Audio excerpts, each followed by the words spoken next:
Hi, we're going to learn this week's Parsha, Chayai, and I want to begin with a joke. It's an old joke, and as my children would say, not a very good joke, but it is illustrative of, I think, of an important point. The story is told about two young women who are at a cocktail party, and one of the women is admiring the large, beautiful diamond ring on the finger of the other woman.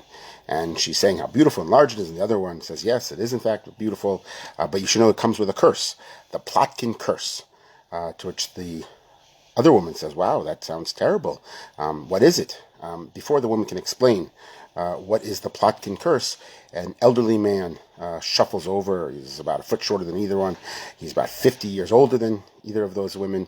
He has a little drool, and he has food in his teeth. And he puts his arm around the woman with the diamond ring, at which point in time the woman with the diamond ring smiles at the woman she'd been speaking with and says, have you met my husband? This is Mr. Plotkin. So as I say, it's an old joke. It's not necessarily a very good one, but it is illustrative of something that happens in life all the time, which is when people are looking for spouses, they're motivated by a lot of different factors. Some of them are good, and some of them are superficial. Some of them are not necessarily very meaningful. And very often, what motivates a person as they're looking for characteristics in a spouse says more about them than it does about the potential spouse.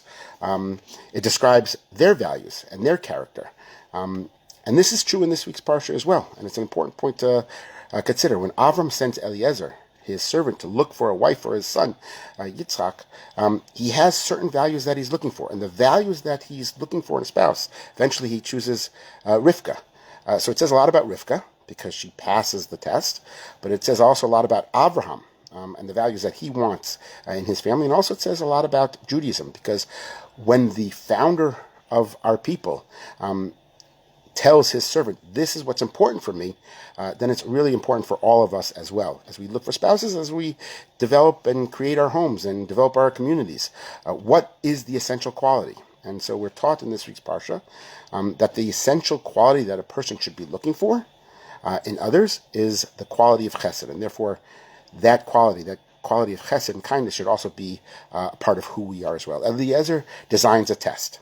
He travels back to Abraham's former home, and the test he has is whichever woman will provide for him and his camels water, does this act of kindness, of chesed for him and his animals, whoever does this, that should become the wife of Yitzchak, Abraham's son, and indeed a mother of the Jewish people.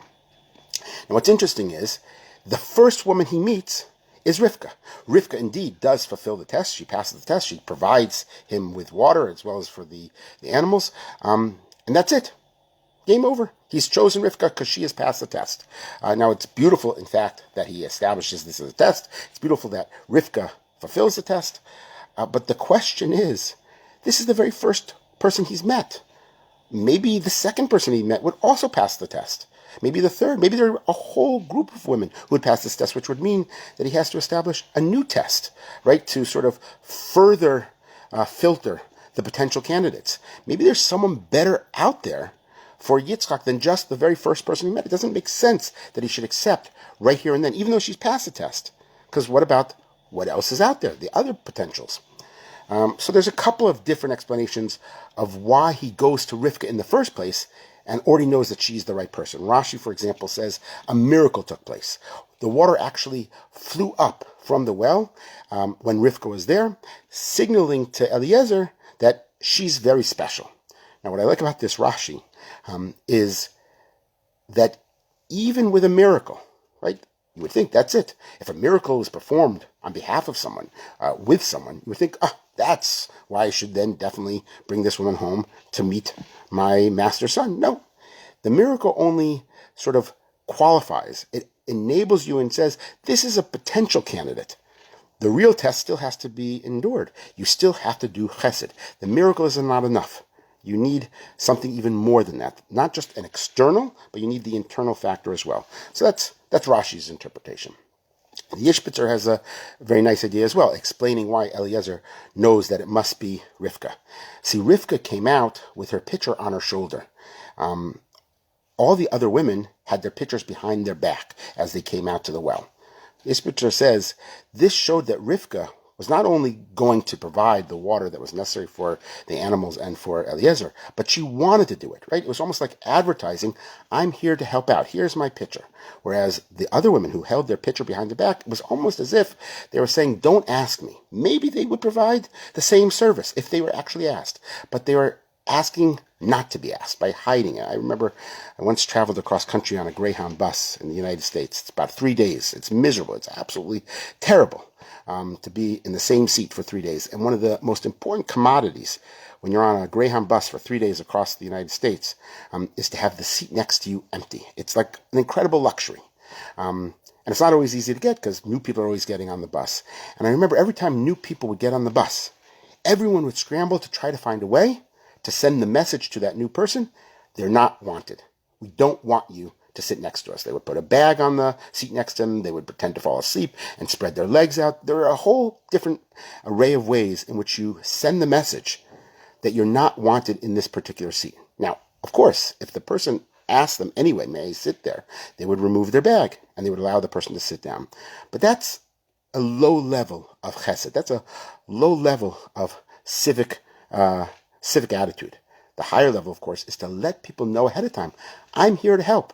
I want you to volunteer, not to wait until you're actually asked to do something, but to run to do it. It shows genuinely the type of person you are, and that's what Eliezer was looking for, and that should be part of what it means to be Jewish, is that we're not simply willing to do the right thing if forced or asked, but we should running to do the good thing. We should be advertising, letting people know that we are ready and standing ready to do whatever is needed and to let people know so they don't have to go through the discomfort of asking in the first place. One last idea that I'd like to share. When Eliezer goes and does the test and Rivka passes, maybe what Eliezer is also teaching us is to be satisfied when someone meets the criteria you establish. The comedian Paul Reiser has this bit where he goes into a clothing store and he finds a piece of clothing. It's the first piece of article of clothing that he finds, and he's happy with it. He likes it. He likes how it fits and everything like that. But he can't believe that he's really happy with the first thing he found. It doesn't make sense. And he sees someone else walk by with a different pair of clothing. He says, where'd they get that? And he says, do you have a back room? And he wants to know what's in the back. What can't he see? There must be something better out there. He hasn't seen it. And in fact, he's happy with what he has. But there must be something better out there. And therefore, he can't be satisfied with what he has. In fact, it ruins it. No, even though he's subjectively happy, he feels that there must be something better out there, and he can't even enjoy that which he has found. And perhaps Eliezer is warning us against that type of attitude, because human beings do this all the time, right? Not just in the material world, although that exists in the material world. I have a perfectly good house, but I want something else. I have a perfectly good job. I have a perfectly good car. I have a perfectly good whole series of things, but I want something different, something better, and I'm looking, always searching, and never fully satisfied. But it also happens in our interpersonal relationships, right? That we're looking over our shoulders. Maybe we could get a better friend, or maybe our children could be much better than who they are.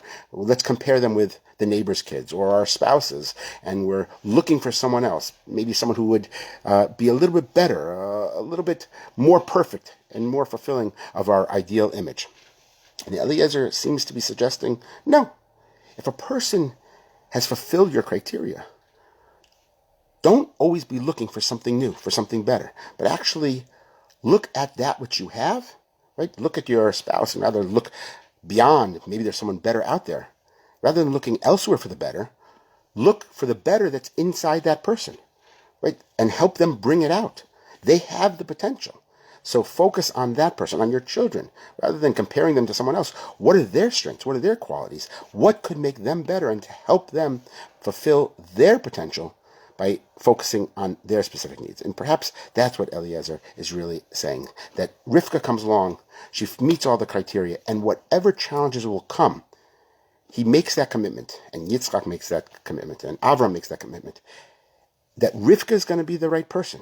And if there's some failing in the future, she has the potential to overcome that. And rather than looking elsewhere and therefore not being satisfied with what one has, focusing on what one has, being satisfied with it. And if there's ever a lacking or if there's room for growth, to realize that the growth can come with the person we already have, with the community we already have, and we just need to improve it and make it better.